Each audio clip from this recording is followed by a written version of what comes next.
NCERT syllabus 9th standard chapter 1ல number systemல exercise 1.1ல second sum என்னன்னு பார்த்தீங்கன்னா find 6 rational numbers between 3 and 4. இப்போ 3க்கு அடுத்த number என்னதான்னு பார்த்தீங்கன்னா 4. இப்போ இதுக்கு நடுவில் நம்ம எத்தனை நம்பரை கண்டுபிடிக்கணும்னு சொல்கிறாங்கன்னு பார்த்தீங்கன்னா 6 ரேஷனல் நம்பர்ஸை கண்டுபிடிக்கணும். ஸோ ரேஷனல் நம்பர்னா என்ன அப்படின்னு பார்த்தீங்கன்னா which is in the form of p/q. Numerator denominator இருந்ததுன்னா அதை நம்ம ரேஷனல் நம்பர் அப்படின்னு சொல்லிட்டு சொல்லுவோம். இப்போ 3க்கு அடுத்த நம்பரே 4 இல்லைங்களா? அப்போ இதுக்கு நடுவில் எப்படி இருக்கும்னு பார்த்தீங்கன்னா பாயிண்டடாக இருக்கும், which means டெசிமலாக இருக்கும். ஆனால் அவங்க கேட்குறது ஃப்ராக்ஷன். என்ன பண்ணலாம் அப்படின்னு பார்த்தீங்கன்னா ஸோ ஃபர்ஸ்ட் கொடுத்துருக்கிற நம்பர் எடுத்துக்கோங்க. டினாமினேட்டர் எதுவுமே இல்லைனா என்ன அர்த்தம்னு பார்த்தீங்கன்னா 1ன்னு சொல்லிட்டு அர்த்தம். இன்டூ நீங்கள் எந்த நம்பரை வேணாலும் மல்டிப்ளை பண்ணிக்கலாம். அதாவது we are making என்னென்னு பார்த்தீங்கன்னா டினாமினேட்டர் சேமாக மாற்றணும். So I am just taking 10.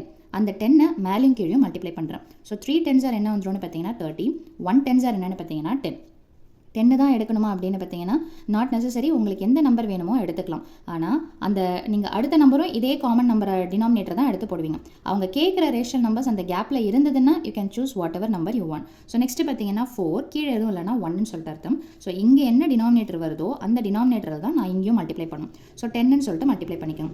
4 10s என்னென்னு பார்த்தீங்கன்னா 40.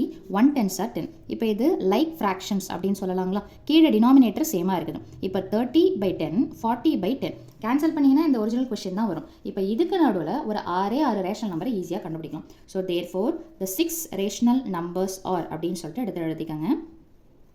the 6 ரேஷனல் நம்பர்ஸ் ஆர் நம்ம டினாமினேட்டர் சேமாக ஆக்கிட்டதுனால இதுக்கு அடுத்தது பிட்வீன் என்ன அர்த்தம்னா இதுக்கும் நடுவில். ஸோ என்ன எடுத்துக்கலான்னு பார்த்தீங்கன்னா ஸோ 31/10, 32/10, 33 இதுதான் எடுக்கணும்னு அவசியம் இல்லை. You can take any 6 rational numbers. So 33, அடுத்தது பார்த்தீங்கன்னா 34, அடுத்தது பார்த்தீங்கன்னா 35. ஸோ 6 கேட்குறாங்க. 1 2 3 4 5 தான் எழுதியிருக்கிறோம். ஸோ 36/10 இந்த ஆர்டரில் எடுத்து எழுதிக்கலாம். ஸோ இந்த நம்பர் 10 தான் இருக்கணுன்ற கம்பல்ஷன் கிடையாது. யூ கேன் ஆல்சோ புட் 5 8 எப்படி வேணாலும் நீங்கள் எடுத்துக்கலாம். ஸோ மேக் ஷுர் தட் இந்த டினாமினேட்டர் இந்த ஃபர்ஸ்ட் ஒனத்துடைய டினாமினேட்டரும் செகண்ட் ஒனத்துடைய டினாமினேட்டரும் சேமாக வருதான்னு பார்த்துக்கணும். அதுக்கேற்ற மாதிரி இந்த கேட்குற எவ்வளோ கேட்குறாங்களோ அத்தனை நம்பர்ஸ் இதுக்கு நடுவில் வருதான்றதையும் செக் பண்ணிக்கோங்க. ஸோ அதுக்கேற்ற மாதிரி நீங்கள் என்ன பண்ணிக்கலாம்னு பார்த்தீங்கன்னா you can write the numbers. இல்லையா பேசிக்காக எல்லாத்துக்கும் என்ன பண்ணிக்கலாம்னு பார்த்தீங்கன்னா 10ஆல் மேலேயும் கீழே மல்டிப்ளை பண்ணும்போது உங்களுக்கு கேப் அவங்க கேட்குற ரேஷனல் நம்பர்ஸோடைய அளவுகள் நிறையவே கிடைக்கும் இந்த கேப்பில். So you can opt for this method. So thank you.